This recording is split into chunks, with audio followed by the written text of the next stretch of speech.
ஹரே கிருஷ்ணா. தெய்வ திரு ஆச பக்தி வேதாந்த சுவாமி ஸ்ரீல பிரபுபாதர் விரிவான பொருளுரைகளுடன் அருளிய ஸ்ரீமத் பாகவதம் காண்டம் 3 பகுதி 1 பராமரிப்பு அத்தியாயம் 13 பகவான் வராகரின் தோற்றம் 28ஆம் பதம்.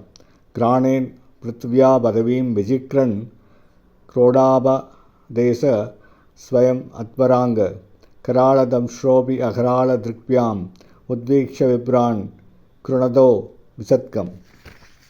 மொழிபெயர்ப்பு. தனிப்பட்ட முறையில் அவர் பரமபுருஷ பகவானான விஷ்ணுவே ஆதலினால் அவர் உன்னதமானவரே. ஆனால் அவர் பன்றி வடிவம் எடுத்திருந்ததினால் பூமியினை தனது மோப்பத்தினால் தேடினார். அவரது தந்தங்கள் இரண்டும் கூர்மையாகவும் அச்சம் தரும் வகையிலும் இருந்தன.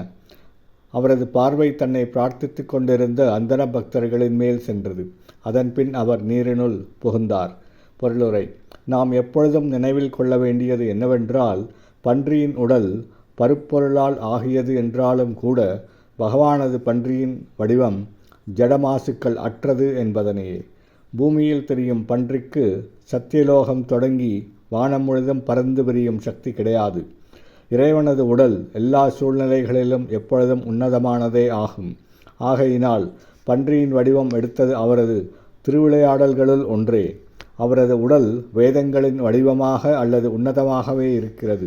ஆயினும் அவர் பன்றியின் உடல் பெற்றதினால் ஒரு பன்றியைப் போலவே மோப்பத்தின் மூலம் பூமியை தேடினார்.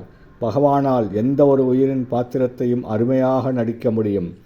பக்தரல்லாதார்க்கு மட்டுமே அவர் மிகப்பெரும் வராக ரூபம் அச்சம் தருவதாகும்.